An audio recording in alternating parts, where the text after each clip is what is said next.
viewers, welcome back to Hair Designs. Here in-house production front gathers വരുന്ന ഒരു A-line top collection ആണ് കാണിക്കുന്നത്. Casual ആയിട്ടും വേണമെങ്കിൽ ഒരു സെമി പാർട്ടി വെയർ ആയിട്ടൊക്കെ നമുക്ക് വെയർ ചെയ്യാൻ പറ്റുന്ന ബ്യൂട്ടിഫുൾ A-line top. ഫ്രണ്ടിൽ ഇതുപോലെ റൺ സ്റ്റിച്ച് ആണ് ഇട്ടിരിക്കുന്നത്. ഗാദേഴ്സ് പോർഷനിൽ ഇതേപോലെ ഒരു special kind of work, embroidery work. നല്ല രസമുള്ള പീകോക്ക് ബ്ലൂ ടോണിൽ ഡീപ്പർ മെറൂൺ കളറിലും ഗ്രീൻ കളറിലും ആയിട്ടുള്ള ഒരു വർക്കാണ് ഈ ഒരു സെന്റർ മിഡിൽ പോർഷനിൽ ചെയ്തിരിക്കുന്നത്. ബാക്ക് നോർമൽ A-line കട്ടാണ്, വളരെ നല്ല ഫിറ്റിംഗ്സ് ആണ്. നിങ്ങളുടെ ഇൻ ഹൗസ് ആണ്. 1200 പ്രൈസ്. ഓർഡർ പ്ലേസ് ചെയ്ത് കഴിഞ്ഞ് 2 വീക്സിന് ശേഷം 15 വർക്കിംഗ് ഡേയ്സിന് ശേഷമായിരിക്കും ഡെസ്പാച്ചിങ് തുടങ്ങുന്നത്. നല്ല രസമുള്ള ഒരു പീകോക്ക് ബ്ലൂ വിത്ത് deep maroon. Every sizes available ആണ്. ട്രൈ ചെയ്ത് നോക്കുക. കളർ വരുന്നത് ന്യൂഡ് ഒരു ബ്രൗൺ കളറാണ്. നല്ല രസമുള്ള ഒരു ബ്രൗൺ ടോൺ. മിഡിൽ പോർഷൻ ഇതുപോലെ തന്നെ വരുന്ന ഒരു ടൈപ്പ് ഓഫ് എംബ്രോയിഡറി വർക്ക്.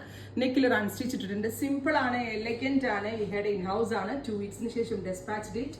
അടിപൊളി ഒരു കോൺസെപ്റ്റ്. വാഷബിൾ ആണ്, നന്നായിട്ട് ലാസ്റ്റ് ചെയ്യും. നല്ല ഫിറ്റിംഗ്സ് ആയിരിക്കും. ട്രൈ ചെയ്തു. Next colour is metallic rest. Beautiful ആയിട്ടുള്ള മെറ്റാലിക് റസ്റ്റ് കളർ. നെക്ക് യോക്കിൽ ഇതുപോലെ തന്നെ വരുന്ന വർക്ക്. ഗാദേഴ്സ് കൊടുത്തിരിക്കുന്ന പോർഷനിൽ ഒരു സ്പെഷ്യൽ എംബ്രോയിഡറിയാണ് വരുന്നത്. A-line കട്ടാണ്, വളരെ നല്ല ഫിറ്റിംഗ്സ് ആണ്.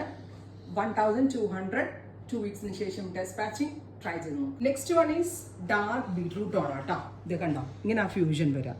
നല്ലൊരു കോൺസെപ്റ്റ് ആണ്. ഞാൻ ഇതൊന്ന് വെയർ ചെയ്ത് കാണിക്കാം. ഇത് വെയർ ചെയ്യുമ്പോൾ ഇങ്ങനെ കേട്ടോ വരിക. നല്ല രസമുള്ളൊരു beetroot on multi embroidered buttas on middle panel. Try ചെയ്ത് നോക്കാം. ഫൈനൽ വൺ ഈസ് നല്ല രസമുള്ള ഒരു ഫോറസ്റ്റ് ഗ്രീൻ എന്ന് പറയാൻ പറ്റില്ല, ഒരു ടൈപ്പ് ഓഫ് ഡസ്റ്റി ഗ്രീൻ. നല്ല ഭംഗിയുണ്ട് കാണാനായിട്ട്. ഇപ്പോഴും കാണുന്ന പാറ്റേണിൽ നിന്ന് ഡിഫറെന്റ് ആണ്, ബിക്കോസ് സെന്റർ പാനൽ ഗാദേഴ്സിൽ വർക്ക് വരുന്നുണ്ട്. ഇഹയുടെ ഇൻ ഹൗസ് ആണ്. 2 വീക്സിന് ശേഷം ഡെസ്പാച്ച് ഡേറ്റ്. മിസ് ചെയ്യരുതും. ട്രൈ ചെയ്ത് നോക്കുക.